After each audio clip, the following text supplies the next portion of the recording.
सप्रेम बोलो खगराऊ, जो कृपाल मोह ऊपर भाऊ। नाथ मोह निज सेवक जानी, और सप्त प्रश्न मम कहो बखानी। तो पक्षीराज गरुड़ जी फिर प्रेम सहित बोले कि हे कृपालु, यदि मुझ पर आपका प्रेम है तो हे नाथ, मुझे अपना सेवक जानकर मेरे 7 प्रश्नों के उत्तर बखान कर कहिए। प्रथम कहो नाथ मत धीरा, सब ते दुर्लभ कौन शरीरा। बड़े दुख कवने कवन सुख भारी, सोहु संचेप कहो विचारी। तो गरुड़ जी कह रहे हैं कि हमारा ने जी बताओ कि भैया सबसे अच्छो शरीर कौन सो है। हे नाथ, हे धीर बुद्धि, पहले तो यह बताइए कि सबसे दुर्लभ कौन सा शरीर है और सबसे बड़ा दुख कौन है और सबसे बड़ा सुख कौन है, यह भी विचार का संक्षेप में भी कहिए।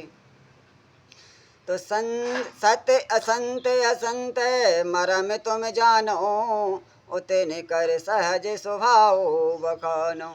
कवन पूर्ण सित विदित विशाला, ओ कहो कवन यद परम कृपाला। संत और असंत का मर्म भेद आप जानते हैं, उनके सहज स्वभाव का वर्णन कीजिए।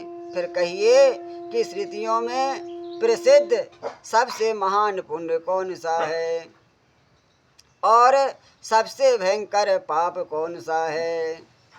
मानस रोग कयो समुझाई, तुम सर्वज्ञ कृपाय दिखाई। तात सुनो सादर अति प्रीति, मैं संक्षेप कहो ये नीति। हे प्रभु, फिर मानस रोगों को समझा कर कहिए। आप सर्वज्ञ हैं और मुझ पर आपकी बहुत कृपा है। तो काकभूषण जी ने कहा कि हे तात, अत्यंत आदर और प्रेम के साथ सुनिए, मैं यह नीति संक्षेप में कहता हूँ, मतलब कम शब्दों में आपको समझाते हैं। नर तन समय नहीं कब नहु देहि, ओ जीव चराचर जाचत तेहि। नरक स्वर्ग अप वर्ग नसेनी, ज्ञान विराग भगत शोभ देनी। तो काकभूषण जी गरुड़ जी से कह रहे हैं कि भैया मनुष्य शरीर के समान कोई शरीर नहीं है। चर अचर सभी जीव उसकी याचना करते हैं। यह मनुष्य शरीर नरक स्वर्ग और मोक्ष की सीढ़ी है। भैया ये मनुष्य शरीर में आदमी चाहे तो नरक को जा सकता है और चाहे तो स्वर्ग को जा सकता है। ये मानस शरीर सीढ़ी है तथा कल्याणकारी ज्ञान वैराग और भक्ति को देने वाली है।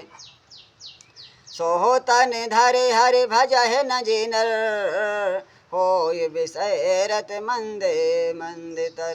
काच किरंच बदले लेहि, ओ करते डार परस मन देहि।